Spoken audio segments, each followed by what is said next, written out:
So the first thing we need to do is we need to trim the bodice. So I have one bodice piece here with the shiny side up, the glittery side up, which is the right side. That's the side we want facing out when Dolly's dressed. And I've also got the pattern piece. Now what we're going to do is we're going to lay this amazing metallic S braid down this line here, making sure that we have a loop at the top. This is important because what we want to do when it's sewn on both sides is we want to ensure that these loops line up, because we're going to thread our ribbon lace down through it. So what I would suggest is placing it on like so, wiggling the paper pattern out. It doesn't have to be exact.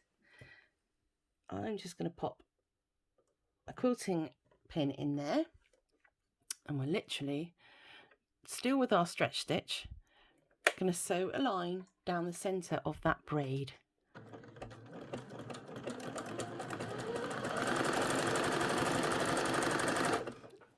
Met the pin, take the pin out.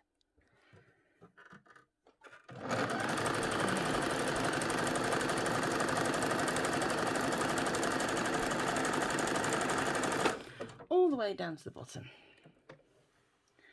So where have I put my little scissors? There we go. So I'm going to take it out of the machine. Now, cut the threads off, but also cut the bottom of the braid to keep things neat. So there's one side. And then, as I said, exactly the same for the other side, but we've got to reverse the pattern over. You can just see the line through there. And we're going to place the braid with a loop at the very top. So we are roughly there. Take the paper pattern away. There we go. I'm just going to move it up a bit because my loop's not quite on the top. And we're going to pop the quilting pin in again. And for the second time, we're just going to blast down here.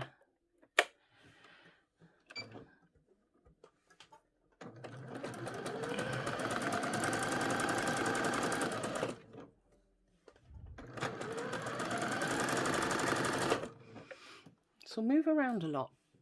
So your control is the name of the game.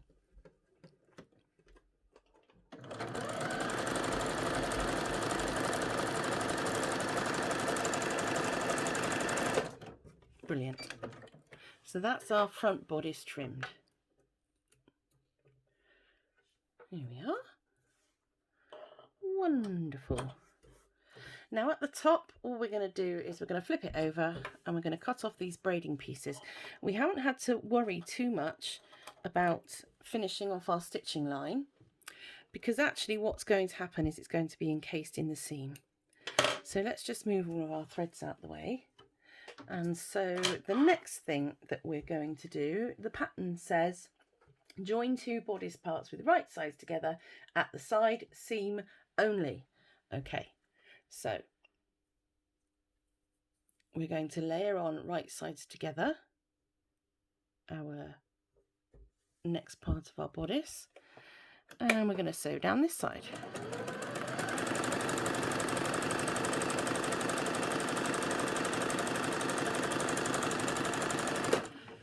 One side complete, and then we're going to flip it over and we're going to do the other side seam to the bodice. Here we go.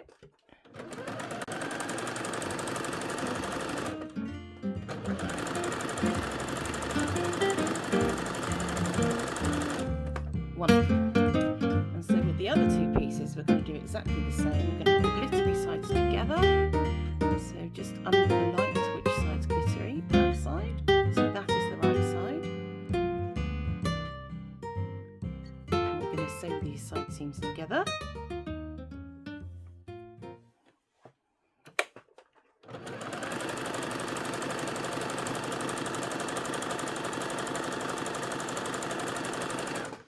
Incidentally, if I find the pattern piece, you can see this curves to here and then it goes straight out. So that bit there is your seam line there going down, where it pivots from being a curve to a straight line.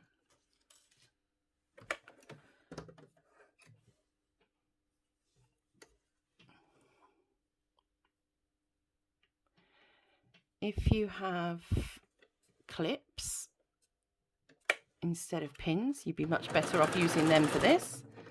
I am wigging it. Don't look so surprised. You know that's my favourite type of sewing. So here now we've got, if I open them out, we've got 2 bodice pieces joined together at the sides, and we've got another 2 bodice pieces joined at the sides, but this one has our trim on the front. So that's what we have there. So with the right sides facing, what we're going to do is we're going to join the 2 parts of the bodice together. One in fact is acting as a lining, and we're going to have to put the straps in at the same time. So we want right sides facing. So what I'm going to do is I'm actually going to turn the lining part that's not trimmed inside out, and then we're going to pass the whole of the trimmed part inside the part that will be the lining. And what we're going to do is we're going to take the corners there, we're going to line up the side seams here,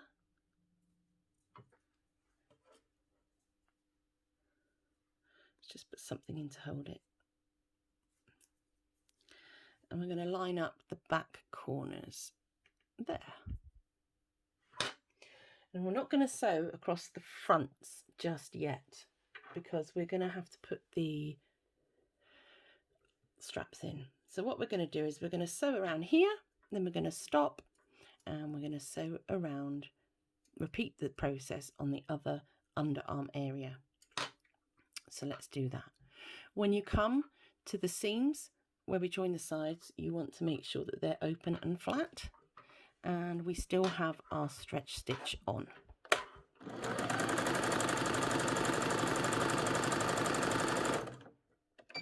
Stop to remove a pin. Easiest way to break a needle.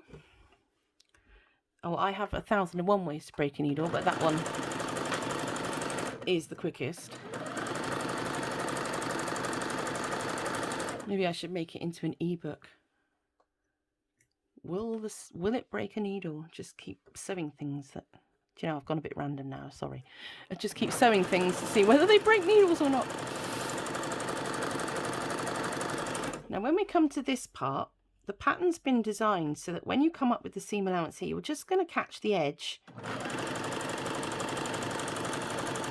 of that S braid. But like everything with Dolly, if you haven't managed to stay outside of the braid like that, do not panic. Do not panic at all. Likewise on this side, we've got a little tail here, so I'm just going to tuck that one up to make sure that it's in the seam rather than hanging outside when we turn it out the right way.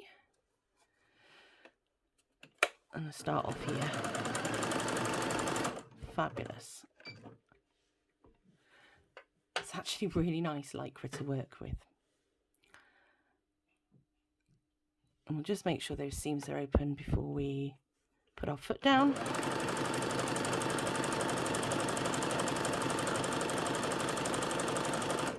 Just at the seam. Just want to check I'm not sewing through anything underneath. Don't pull the lycra. You'll take it out of shape. You want to let the machine do all of the feeding work with this material.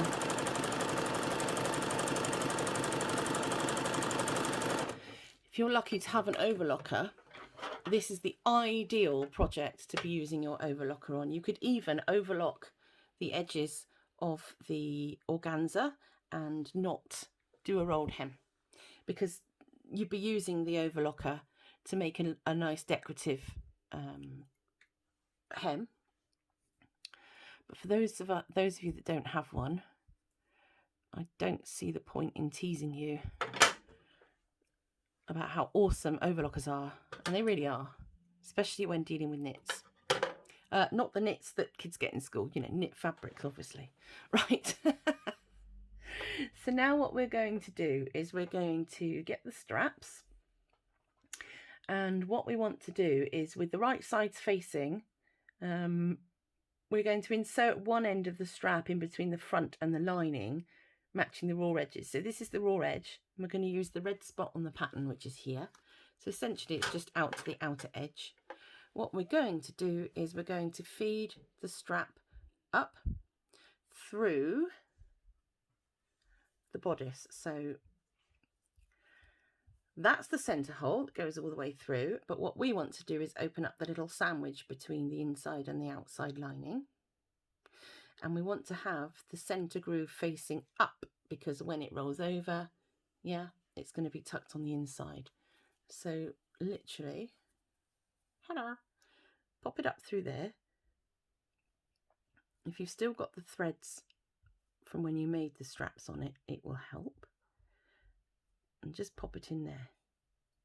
So what we're going to do is we're just going to sew right along that top edge, and when we get to about here, we're going to pop that other strap in, and the straps will be joined to the front of our fairy dress.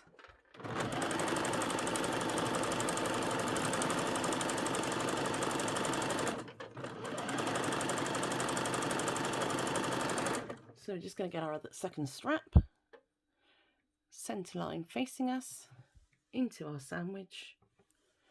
Hopefully I've left enough room actually to, hang on, put the needle down. Let's pick that foot up.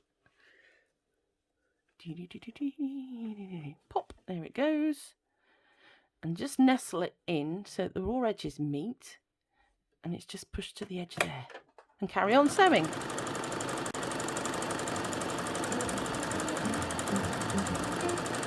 Brilliant. Okay. So at this part, what we are going to do is just neaten up some of these threads. If you're overlocking, you need to tie them off. So there we go. We've done part one of the straps. Now we're going to need to loop the free ends of the straps under the front to the back side and insert them on the back between the lining and the front. So what we're having to do, if you can imagine, we'll just turn it out one way for a minute. Oh look, it's already taking shape. What we need to do is we need to get this end of the strap, whoops, where's my other half of my sandwich gone, into this part.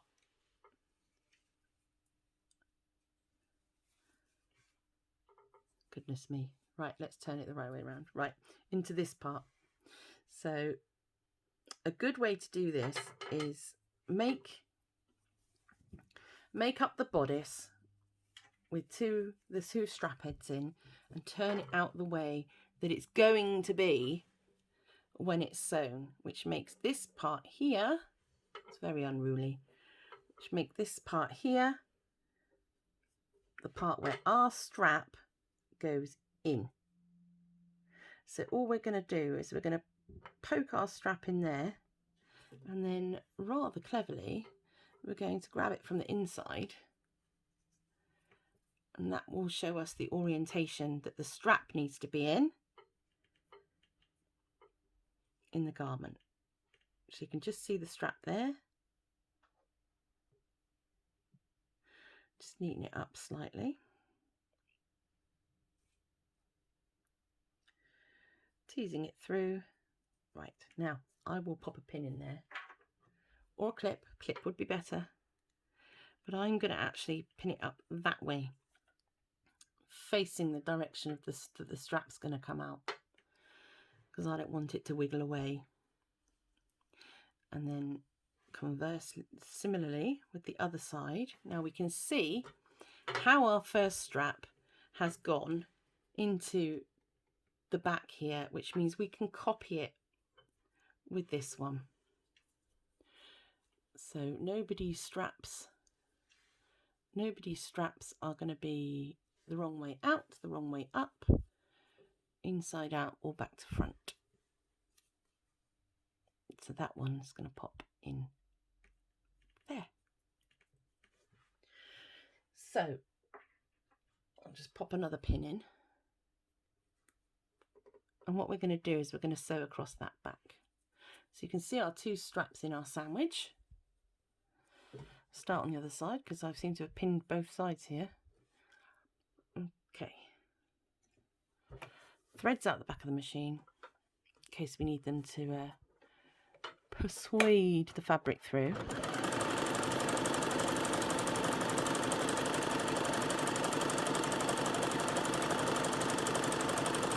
I'm just coming up to the second strap now, so I'll remove the pin.